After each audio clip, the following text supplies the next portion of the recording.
Hello everybody and welcome back to another episode of Compact Claustrophobia. In between episodes, I pretty much figured out how we're gonna automate ender pearls, and it doesn't involve open computers, because I don't have time to get into programming today. In here, we have a rudimentary system of creating ender pearls, and it all starts with this timer over here, and I flick it, and it takes around 14 seconds to go across, and I can tweak the times if it's a little bit too long, but as soon as it clicks, it powers this block, which powers this torch, which powers the auto clicker for a second to place the obsidian. There you go. And then this triggers the dropper right after, which drops one piece of redstone, and this is incredibly loud, and I will turn off my master volume a little bit.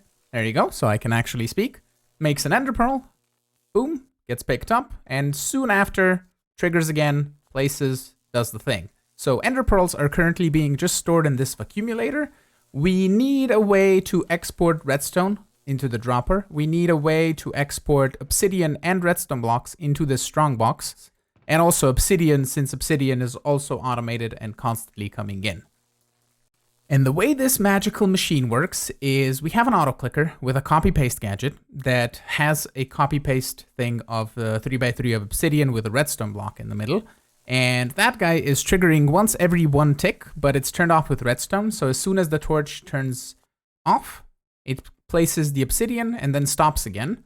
And here we have a magical system for recharging our copy paste gadget. So in the back here, I have power, which is coming in through this just basic energy conduit. And I have this energy cell that is going to stock this energetic infuser with power. And I think it shouldn't be a problem because it only needs to charge 100,000 RF. And then in the meantime, before it drains, this will recharge with the 640 RF per tick that this cable will handle. And I have here power item filters, which this one is detecting for 25% of power or less than 25% of power. So as soon as this guy gets below 25%, it's going to get extracted, charged up, and as soon as it's at 100%, it's going to get extracted back and put back into this one. I think I have everything sorted out and this farm fully functioning. So what we have is an exporter up there on top. And the sad part is I can't put redstone wire on the covers there on the side. So I decided to just run a line here that powers the dropper here. And I have a detector here that is set to 100. So we're going to see how this will turn off itself in a couple of ender pearls. This should be the 99th. And then the next one, we should see it turn off.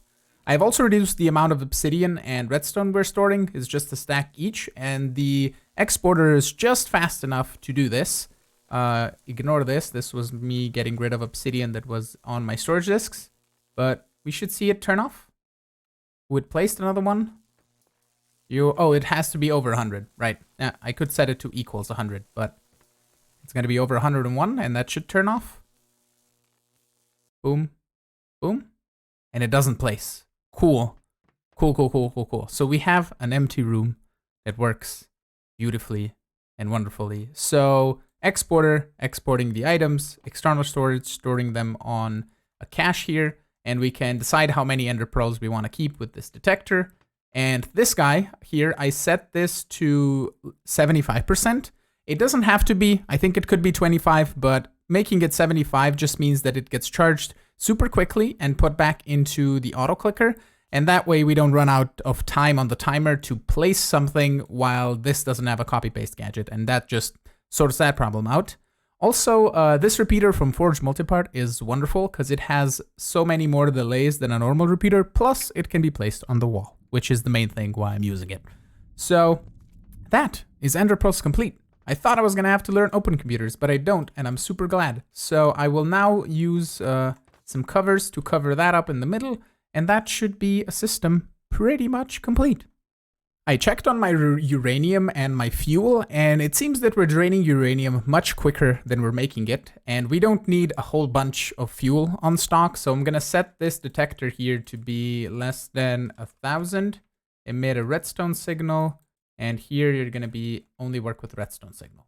The next machine I want to make is the arc furnace, because that is going to allow us to make HOP graphite ingots a little bit better and more efficient. And we can do that by a whole slew of things that we need to automate.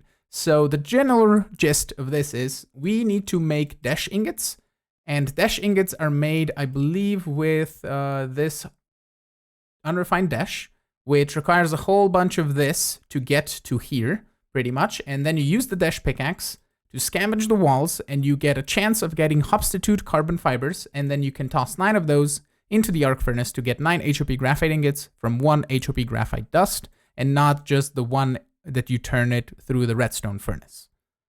You know how I wanted to have a cube where I could just have a redstone furnace and pulverizer that I mentioned in the last episode? Well, we have that set up, at least with the redstone furnace and the pulverizer in here. And I kind of had to do a little bit of remodeling here for the power to fit in, and that thing getting a cable on top and this thing getting a cable on the bottom.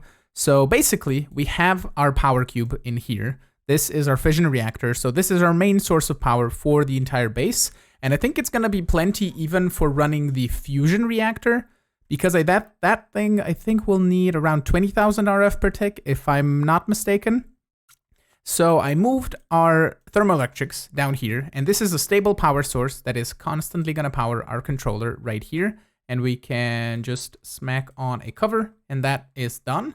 So over here, the power is coming in out of the left, out of the right. Our energetic infuser is now down here. So as soon as we cover everything, it should look very nice and pretty. So let me grab the other covers here. Boom, boom. So in here, what we're gonna have is pretty much a floor here in the middle, like so.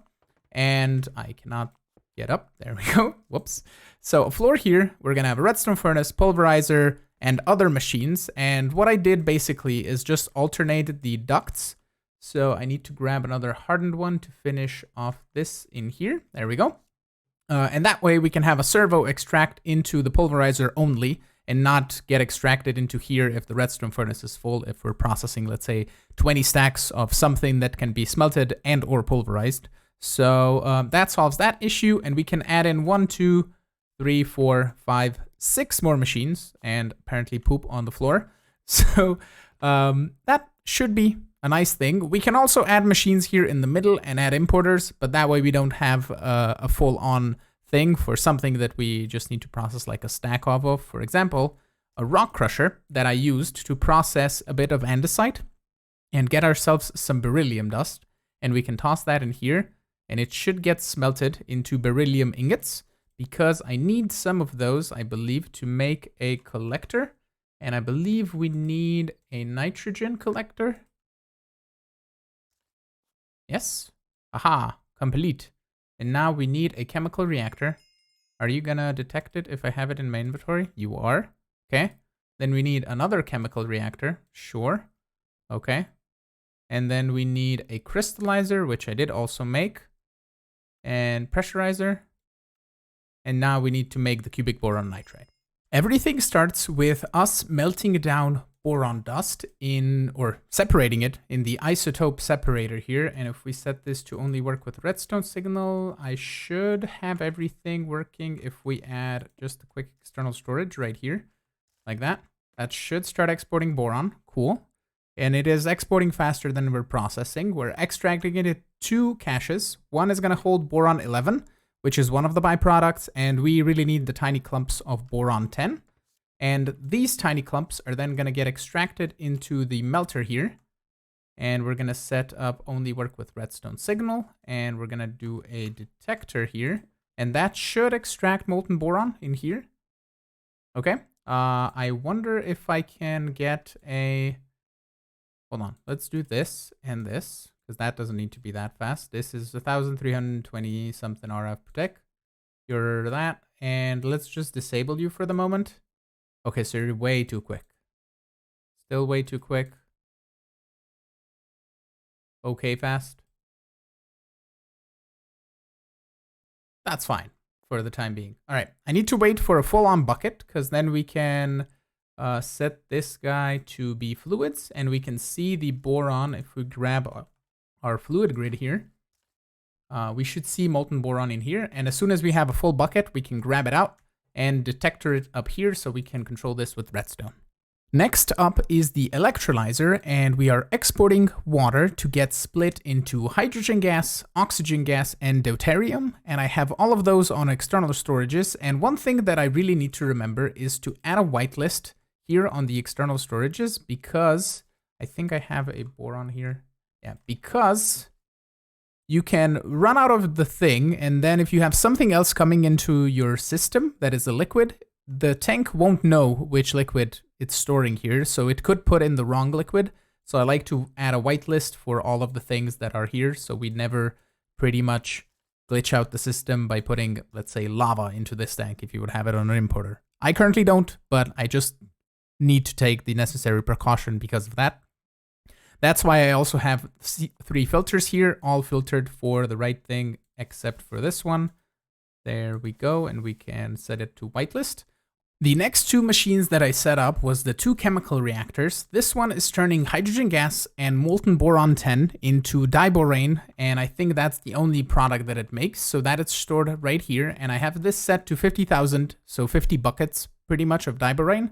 And this guy is taking diborane and water and turning it into boric acid, and you get a backlog of hydrogen back. So that is just getting stored in here again. And this guy is set to 20,000 hydrogen, so it's not gonna export water if we do that. And that one is on redstone, and you need to be on redstone. There we go. So water should empty out once this is at 20,000, which it pretty much is. And we can tweak the numbers up top as needed. We'll see that in the future if we run out of something really, really quickly.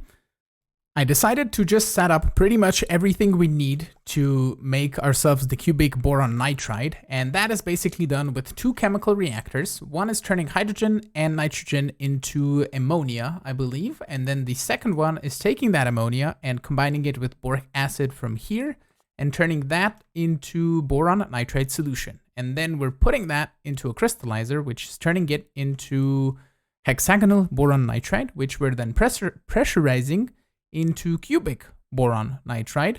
And we then need to take this and HOP graphite dust and put it in the alloy furnace. And for that, we're gonna need to do a little bit of a thing in our in our immersive engineering. Here you are.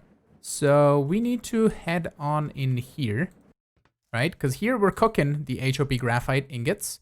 So what we're gonna do is we're gonna remove this redstone furnace.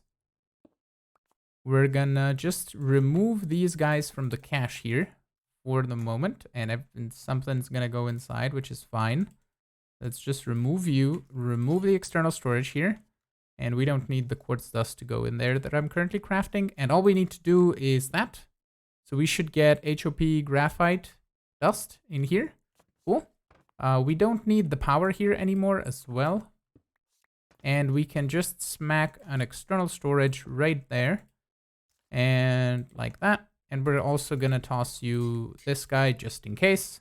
And that should pretty much be it for storing the HOP graphite dust. We can then come back out of here and head back on in here.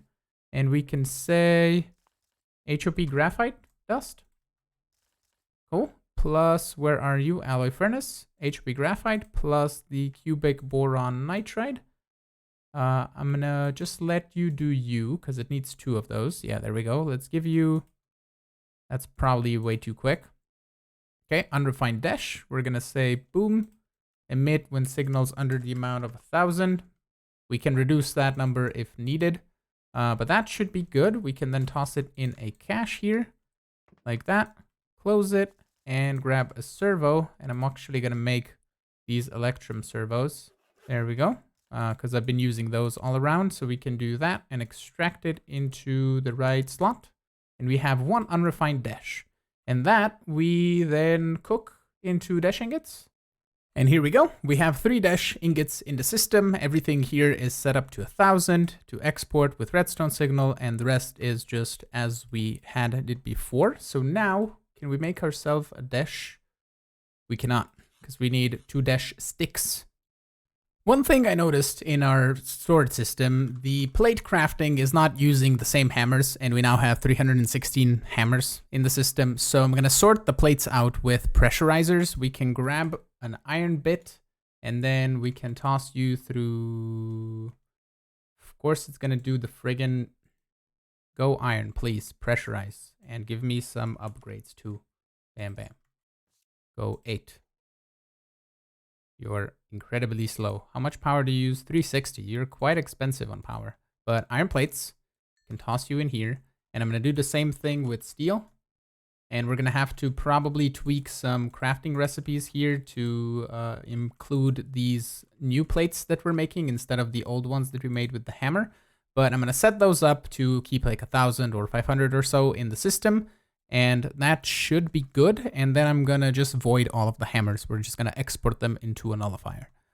The reason why I was actually looking for plates in my system and noticed that the hammers were messed up is because I'm constantly running out of tunnels. And I want to set up a metal press over here that is going to constantly produce us tunnels.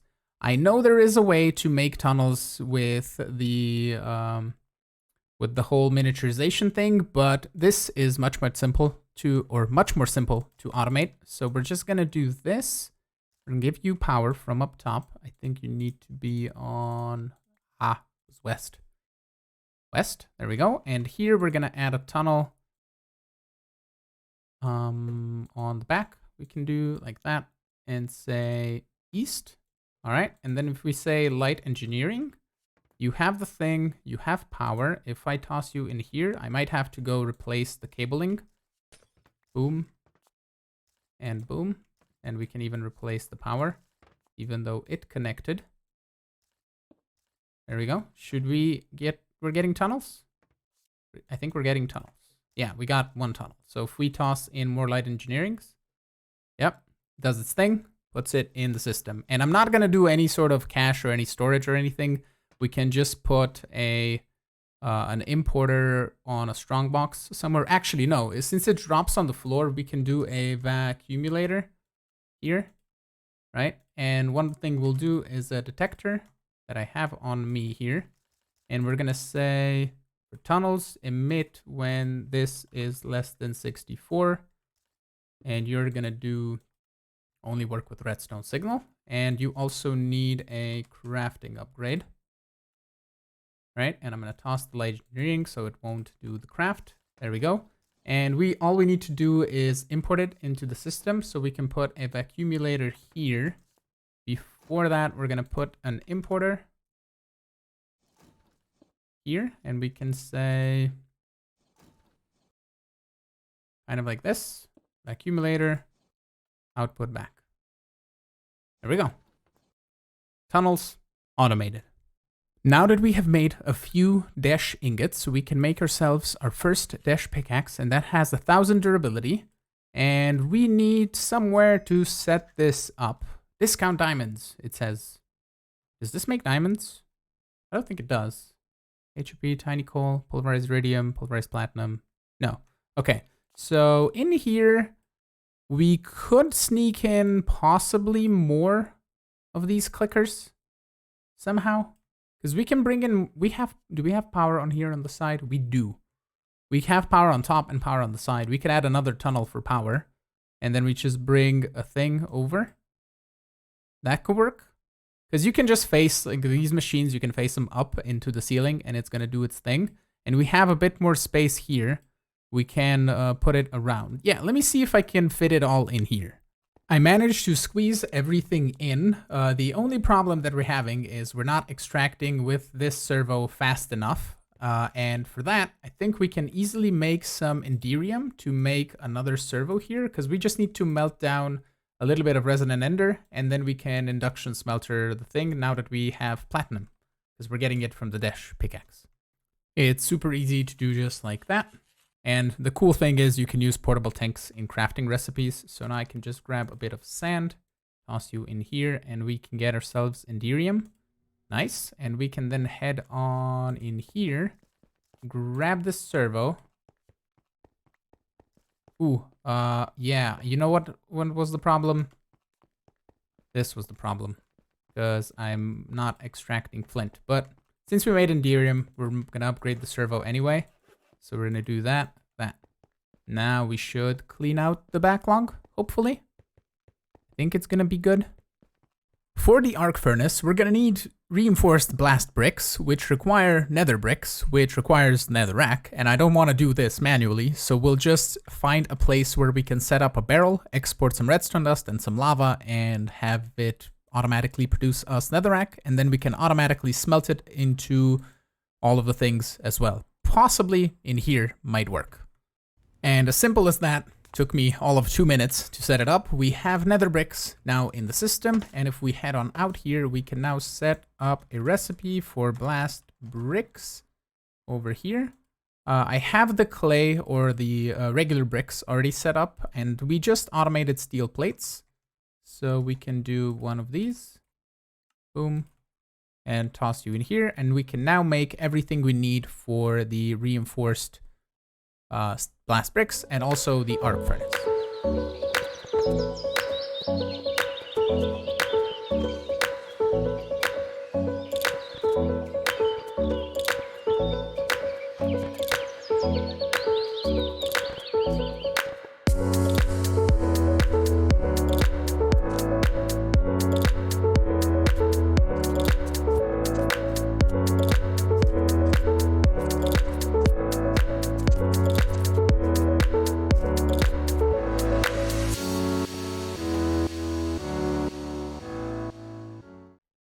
Arc furnace assembled. Aha, we did it. Okay, so I need power here in the back. We have an output here in the back as well. And the input, I believe, is on top somewhere over there. And we're gonna figure out what else we need to get this up and running. The current issue is the speed at which we're getting coal coke, because that turns into coke dust and that turns into HOP graphite ingots. And here in our latest compact machine here, we are producing a little bit of this unrefined Desh and Desh ingots. And I decided to set this to 32. 1,000 is way too many. We're going to wait 6 years for that. And this I've set to 16 for the unrefined Desh. And we could even do, let's say like 8, I think should be fine. And basically, as soon as this backs up to 8 and this backs up to 64 HOP graphite dust, only then will we be able to make HOP graphite ingots in the redstone, in the arc furnace. So I think we can get ourselves some signalum upgrade kits. And since we can make enderium, we can also then make the resonant upgrade kits. And these ones require cryothium dust, which is bliss powder, which is the fluid transposer with some liquid XP. And I think we can then take the bliss powder and use it in a compactor to make bliss rods.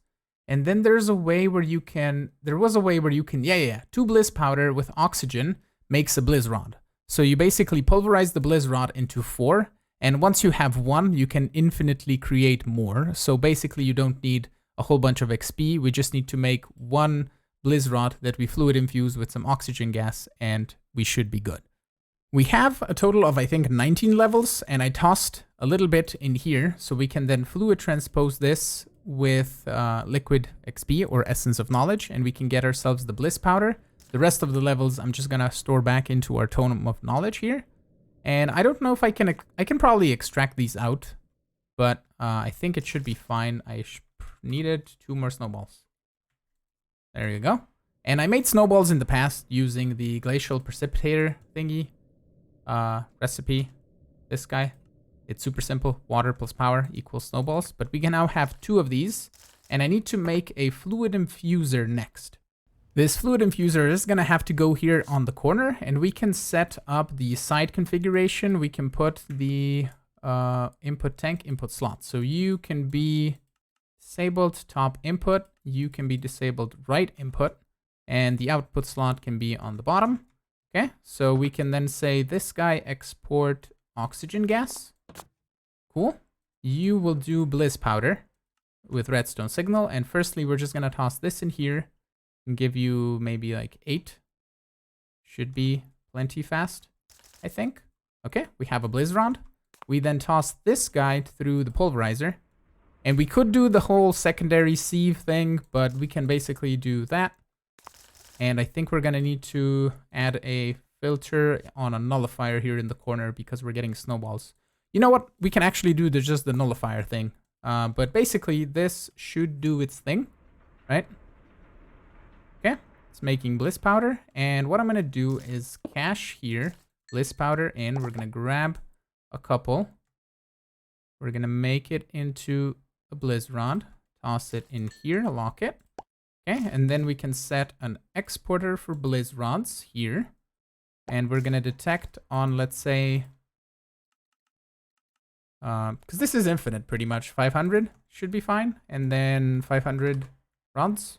Well, let's do 250. Let's not go too crazy.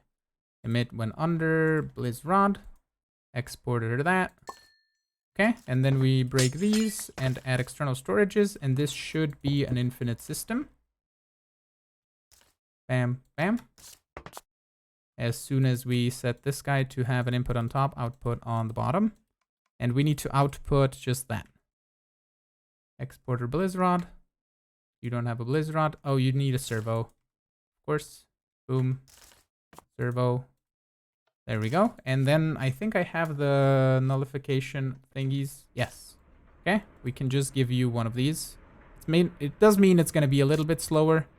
But it shouldn't output the snowballs that it's going to produce every so often.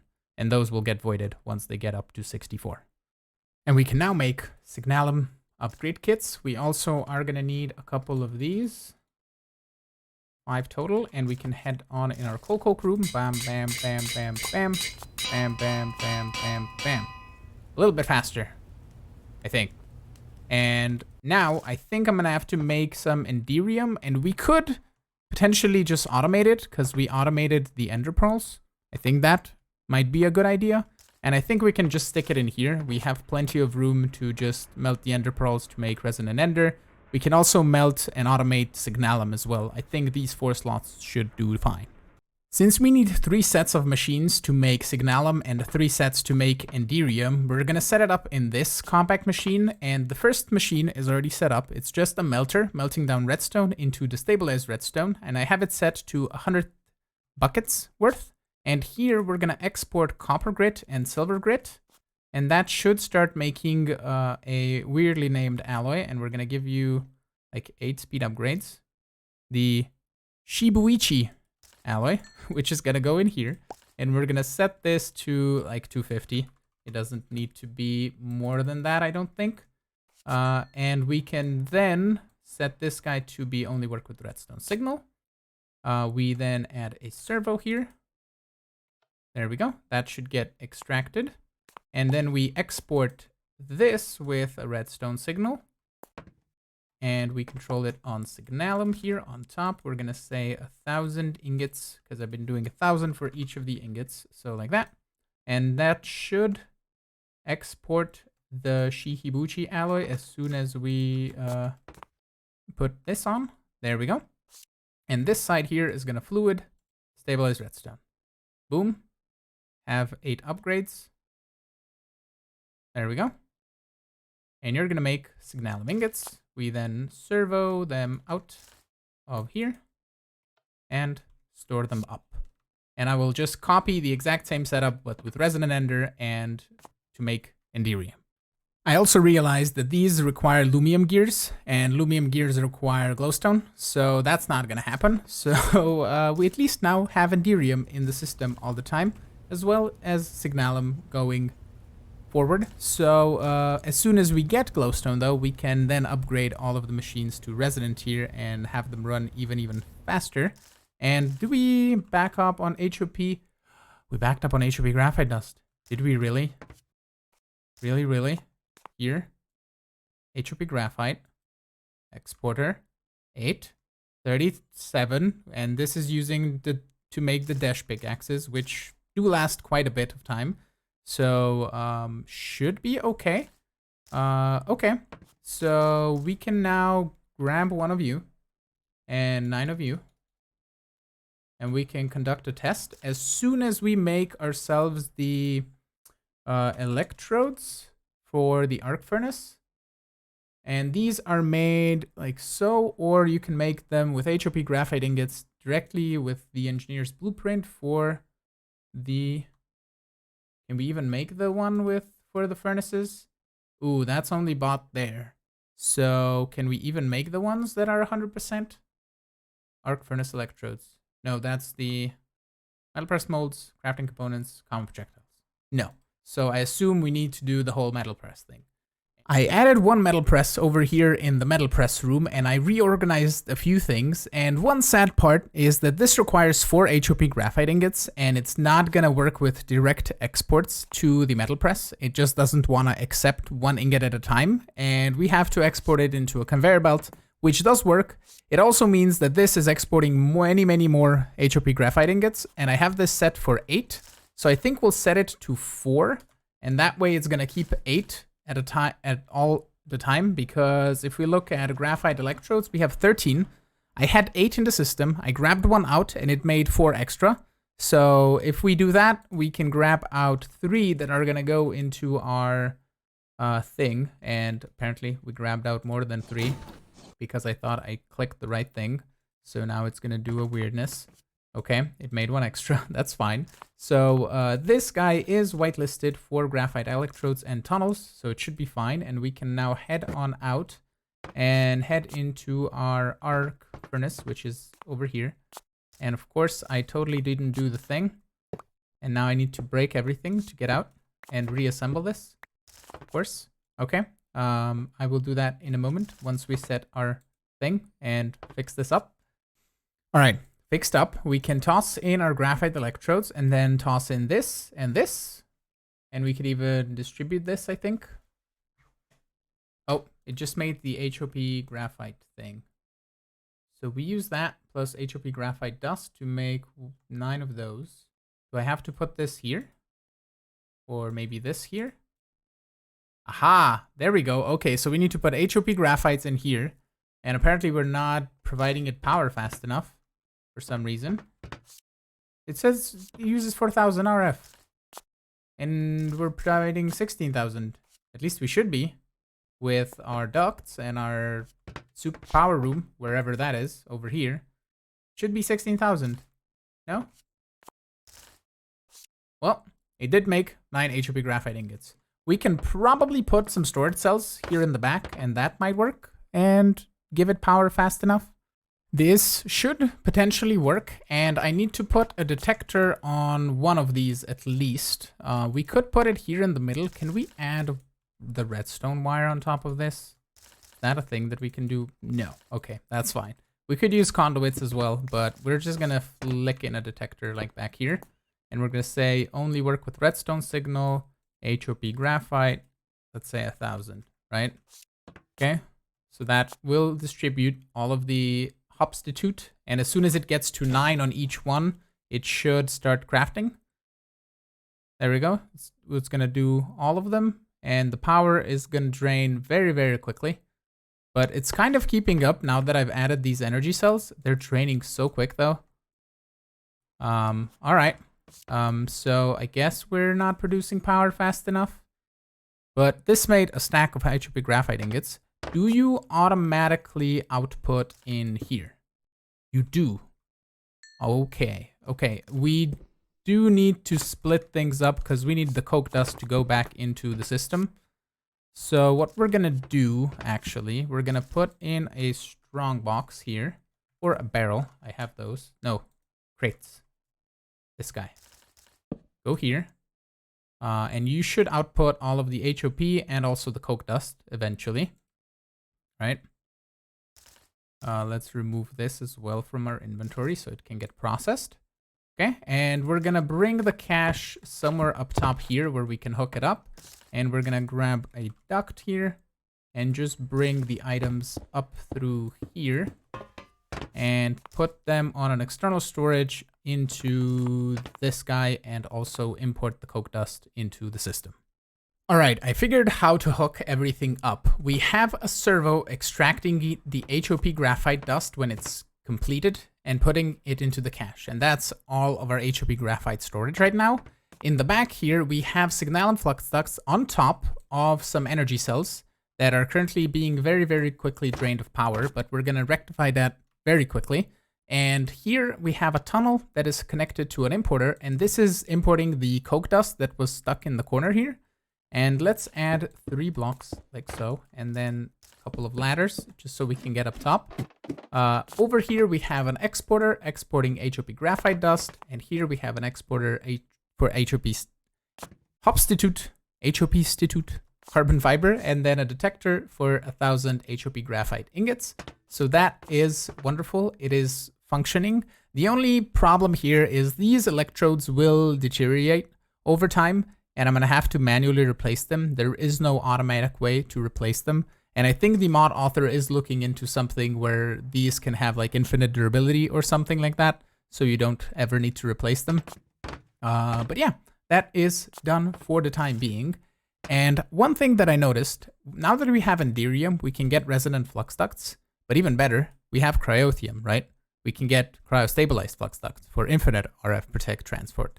So I think in between episodes, I will set up a couple of recipes for these and also melt down some gelid cryothium, and then we can, in the beginning of the next episode, make all of these, and then we can replace them around the base and have power going everywhere infinitely. But that is gonna have to be it for today. So I wanna thank you all so much for watching. I'm hoping you enjoyed today's episode. If you did, make sure to hit the like button. You can also subscribe to see new videos. You can support me on Patreon as well if you want. And I will see you all in the next episode. Have a good one. Bye-bye.